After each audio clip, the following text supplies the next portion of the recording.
All right. Well, for my chance to fire away this month, I was actually going to start by focusing on the fact that employers often misuse technology by cutting corners in order to cut costs.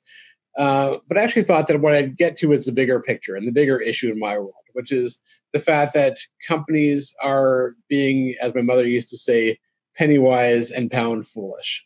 And what I mean by that is employers who will save $1,000 by going and finding or reusing an old employment contract cost themselves tens of thousands of dollars in severance payments, or employers who will save themselves $1,500 by copying a friend's non-competition clause and then losing 10 of their biggest customers when they find out that the clause that they had their best salesperson sign is unenforceable.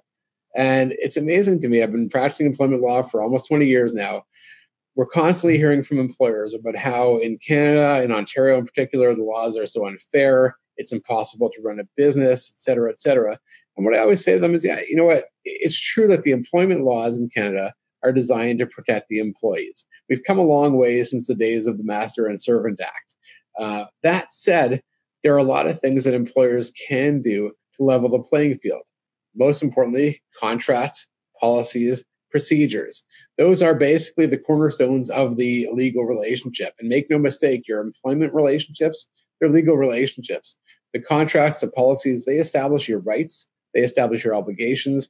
They can protect you from having employees leave and going after your customers.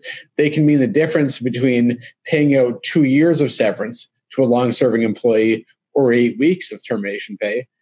They can help you impose discipline when employees don't follow the rules that you're attempting to put into the workplace.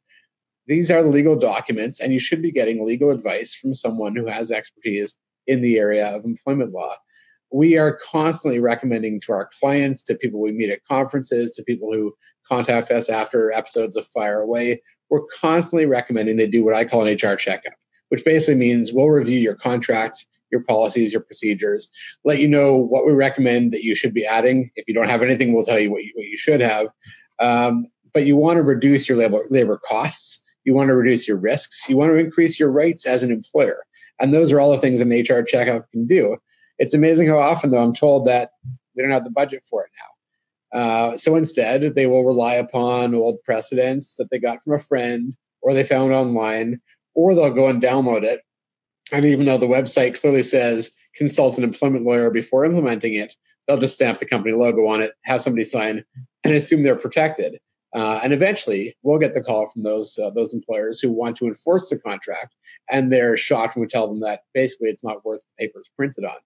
So, as I often tell people, I get the legal fees are expensive. This type of work, we're talking about contracts, policies, to me, that's strategic work. That's an investment. That's like insurance. It will help you avoid costs down the road. So I'm amazed when companies won't allocate resources toward them.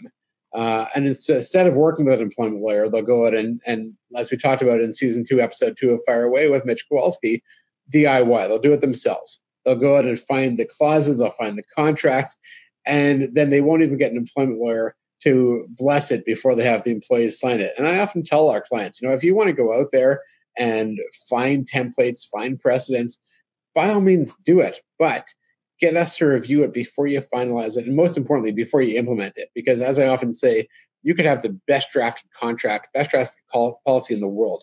If you don't implement it properly, it's worthless. And we've seen dozens of cases in the last couple of years where termination clauses, which the company thought was going to minimize their obligations for severance, have been thrown out because the company didn't take the time, didn't spend the money to get proper legal advice to make sure that it was going to be enforceable.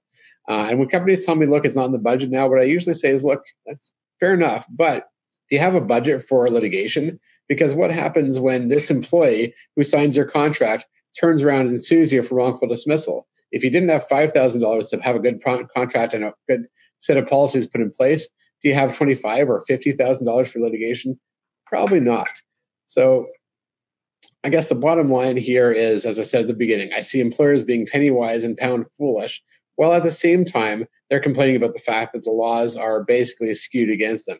There's an easy way to level the playing field by having an HR checkup done, having your contracts put in place that are effective, policies that are effective. And I started off by quoting my mom. I'll now go to Benjamin Franklin. An ounce of prevention is worth a pound of cure. and far less expensive, as I usually say. When you're creating the documents that will form the foundation of your legal relationship with your employees, you should work with an employment lawyer who has the expertise in that area. If you cut corners, it's eventually going to cost you a lot more than you saved. That's my 2 cents worth, and you got it here for free.